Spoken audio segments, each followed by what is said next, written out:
जल्दी बैठो ना। बैठने तो दो।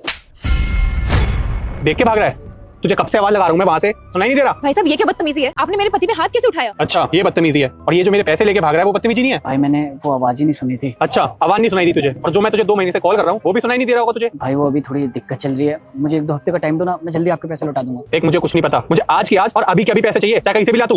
अरे भैया अभी मैं एकदम से कहाँ से लाके दूंगा, और आपको मेरी वाइफ के सामने चाटा नहीं मारना चाहिए था। हाँ तो उसे भी तो पता चले कि क्या कांड किया तूने। ये कौन से पैसे की बात कर रहे हैं? तुमने कौन से पैसे उधार ले लिए?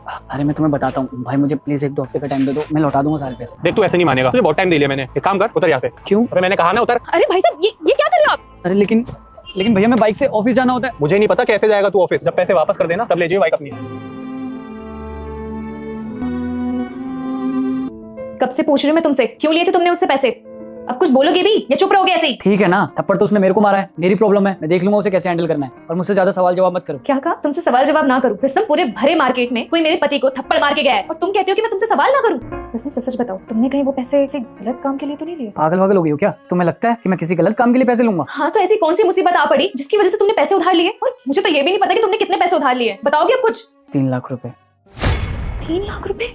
रुस्तम क्या जरूरत थी इतने पैसे लेने की? वो 3 लाख रुपए मैंने अपने लिए नहीं लिए थे, वो एक्चुअली ऑफिस का एक मेरा दोस्त था, उसकी मम्मी की तबीयत खराब थी और कोई उसे पैसे नहीं दे रहा था, तो मुझे उस पर तरस आ गया, तो मैंने ही गारंटर बन के उसे 3 लाख रुपए दिलवा दिए। अरे जब तुमने पैसे लिए ही नहीं तो गारंटर बनने की क्या जरूरत थी? पैसे किसी और ने लिए, चाटे तुम खा रहे हो। मुझे फटाफट से उसका घर बताओ, मैं उसके घर जाके उसे देखती हूँ। कोई फायदा नहीं है उसके घर पे जाके, मैं कई बार जा चुका हूँ, उसके घर पे ताला लगा है और उसका फोन भी स्विच ऑफ आ रहा है, और उसका गाँव भी नहीं पता मुझे तो लगता है ये सब उसकी साजिश थी, मुझे फंसा के 3 लाख रुपए लेके भागने की।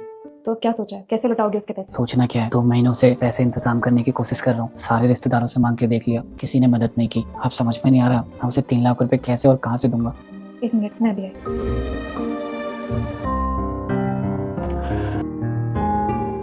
ये सोने के कंगन है, इसे बेचकर तुम उसे उसके पैसे लौटा दो। लेकिन ये कंगन तो तुम्हारी माँ ने तुम्हें दिया था, और ये तुम्हारे लिए तो बहुत कीमती है। मेरे लिए मेरे पति से ज्यादा कीमती कुछ भी नहीं। ये लो भाई पूरे 3 लाख रुपए।